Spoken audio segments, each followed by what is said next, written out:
Hello friends, welcome to spicy and tasty kitchen. இன்றைக்கி நம்ம கிச்சனில் அவரைக்காய் சாம்பார் எப்படி பண்ணுறது அப்படின்னு பார்க்கலாம். அவரைக்காய் சாம்பார் பண்ணுறதுக்கு 20 நிமிஷம் போல் தான் ஆகும். அவரைக்காய் நார்ச்சத்து நிரம்பிய காய். விரதம் அதிகமாக இருக்கவங்க அவரைக்காய் அதிகம் யூஸ் பண்ணாங்க அப்படின்னா அவங்களுக்கு ஒரு நல்ல எனர்ஜி கிடைக்கும்.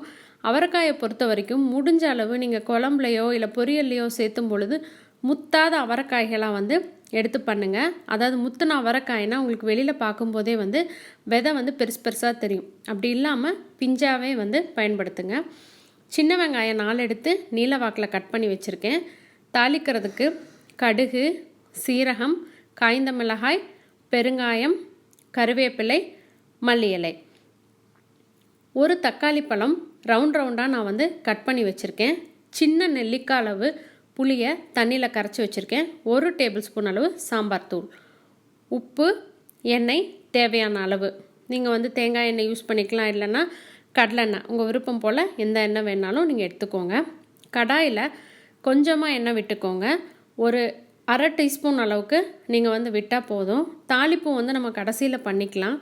அதனால் இப்போ குறைவாகவே எண்ணெய் எடுத்துக்கோங்க.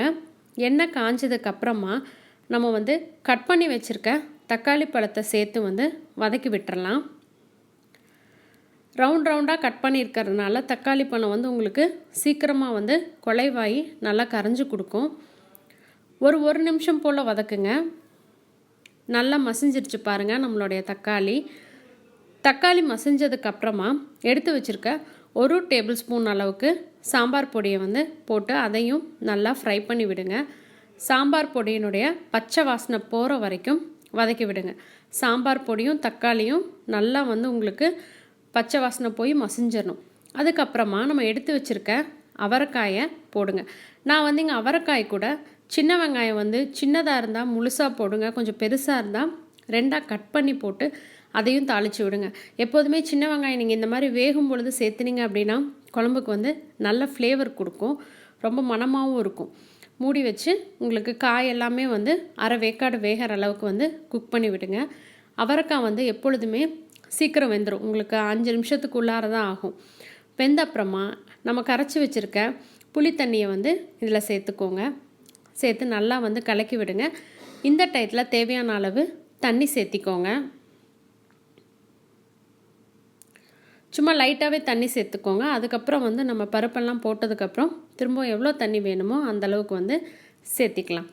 ஸோ நம்ம புளி போட்ட அப்புறம் புளியினுடைய பச்சை வாசனை நீங்கிறக்காக மூடி போட்டு ஒரு 2 நிமிஷம் போல் திரும்பவும் குக் பண்ணுங்கள். நல்லா ஒரு கொதி வந்துடுச்சு, பச்சை வாசனைலாம் போயிடுச்சு. நம்ம எடுத்து வச்சுருக்க பருப்பு, நான் இங்கே 100 கிராம் அளவு துவரம் பருப்பை நல்லா வேக வச்சு மசிச்சு வச்சுருக்கேன். அதை போட்டு நல்லா மிக்ஸ் பண்ணி விட்டுருங்க. உங்களுக்கு குழம்பு எந்த கன்சிஸ்டன்சி வேணுமோ அதுக்கு தகுந்தா போல் கலக்கி விடுங்க. உப்பு தேவையான அளவு சேர்த்திக்கோங்க.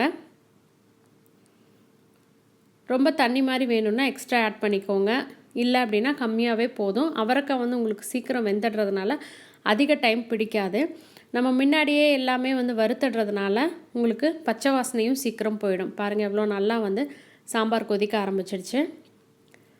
நல்லா கொதித்து பச்சை வாசனை எல்லாமே நீங்கினதுக்கப்புறமா நம்ம தாளிப்பு பண்ணலாம்.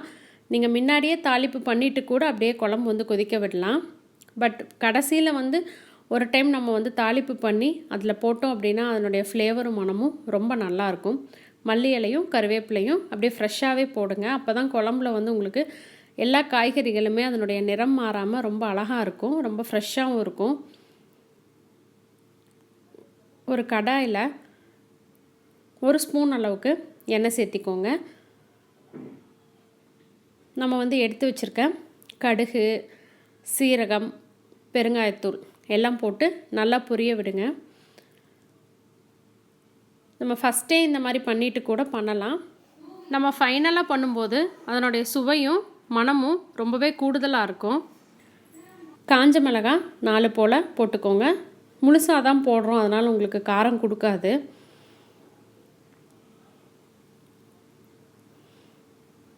வெட்டி வச்சுருக்க சின்ன வெங்காயம் 4, ஒரு ஃப்ளேவருக்காக. இது எல்லாமே நம்ம சாம்பாருக்குள்ளே போட்டு திரும்பவும் ஒரு வாட்டி கொதிக்க விட்டு எடுத்து வச்சுடுங்க.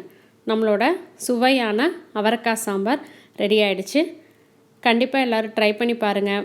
லைக் பண்ணுங்கள், கமெண்ட் பண்ணுங்கள், ஷேர் பண்ணுங்கள், மறக்காமல் சப்ஸ்கிரைப் பண்ணுங்கள். சுவை அறிந்திட சுவைத்து பாருங்கள். தேங்க்யூ.